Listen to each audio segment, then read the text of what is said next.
Relationships और शादी के लिए इस्लाम की टीचिंग्स के पीछे की खूबसूरती और हिकमत को समझते हैं। इस्लाम मेन और वुमेन को रोमांस, पैशन, हैप्पीनेस और लाइफ पार्टनर के साथ डीप कंटेनमेंट एंजॉय करने को इनकरेज करता है, लेकिन ये स्ट्रिक्टली फोरबिड करता है रोमांटिक रिलेशनशिप्स को शादी के बाहर। पहली बार सुनने में ये लगता है कि ये हमें एक नए रिश्ते की वंडर और ब्यूटी से दूर रखता है, like first exchange of smiles, butterflies in the stomach, candle light dinners and stroll under the stars वगैरह वगैरह। लेकिन सच ये है कि इस्लाम के गाइडलाइंस हार्श नहीं है, बल्कि फ्रेजाइल ह्यूमन हार्ट को प्रोटेक्ट करने और हार्ट ब्रेकिंग पेन से बचाने के लिए हैं। इसको इस तरह से समझिए, जैसे आपके घर का फ्रंट डोर लॉक है, मगर वो डोर आपको बंद नहीं रखता बल्कि आपकी हिफाजत करता है। इसी तरह इस्लाम के रूल्स रिलेशनशिप्स के बारे में लव और रोमांस को ख़त्म नहीं करते, बल्कि लाइफ जैकेट की तरह काम करते हैं उन लोगों के लिए जो बैचलर हैं, जिनकी अभी तक शादी नहीं हुई और जो लाइफ पार्टनर ढूंढने की कोशिश कर रहे हैं निकाह के लिए।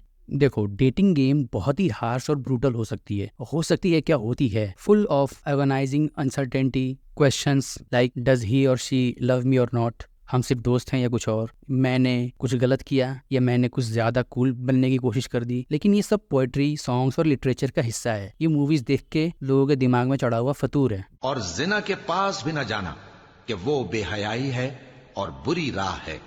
लेकिन इस्लाम एक क्लियर पाथ प्रोवाइड करता है, फ्री फ्रॉम दीज अनसर्टेनिटीज। ये इस्लामिक गाइडलाइंस इंडिविजुअल का दिल प्रोटेक्ट करते हैं, फैमिली और सोसाइटी को भी प्रोटेक्ट करते हैं। शादी के बाहर के relations, unwanted pregnancies, STDs, uncertain parentage, cheating, झूठ और डिसलॉयल्टी ला सकते हैं, और ये लाते हैं। एक इस्लामिक मैरिज ये सारी अनसर्टेनिटीज क्लियर करता है और ईच पार्टनर के राइट और रिस्पॉन्सिबिलिटीज को प्रोटेक्ट करता है। इस्लाम में चिल्ड्रन, एक्सटेंडेड फैमिली और सोसाइटी के राइट्स भी सेफ गार्डेड हैं। कुरान खूबसूरती से कहता है, और उसी की निशानियों में से है कि उसने तुम्हारे लिए तुम्हारी ही जिन्स की औरतें पैदा की ताकि उनकी तरफ माइल होकर आराम हासिल करो, और तुम में मोहब्बत और मेहरबानी पैदा कर दी।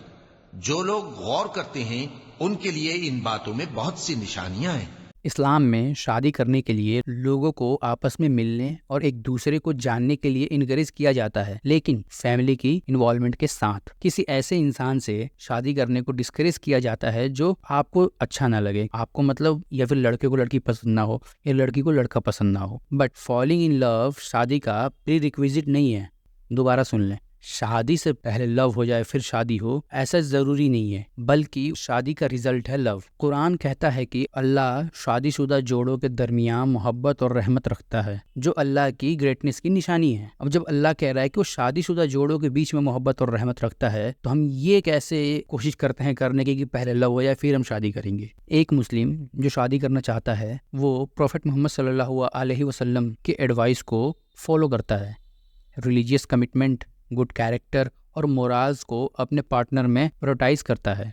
और प्रोफेट सल्लल्लाहु अलैहि वसल्लम ने एम्फसाइज किया कि एक इंसान जो अपने ऑब्लिगेशंस को अल्लाह के लिए पूरा करने की कोशिश करता है, वो अपने स्पाउस, बच्चों और सोसाइटी के लिए भी अपनी ऑब्लिगेशंस को पूरा करेगा। लाइफ पार्टनर के डिजायर बहुत रियल हैं और मुस्लिम्स को सिंगल रहने से डिस्करेज किया जाता है। निकाह वो चीज़ों को परमिसेबल और वर्चुअस बना देता है जो बिना शादी के सिंफुल है, हराम है।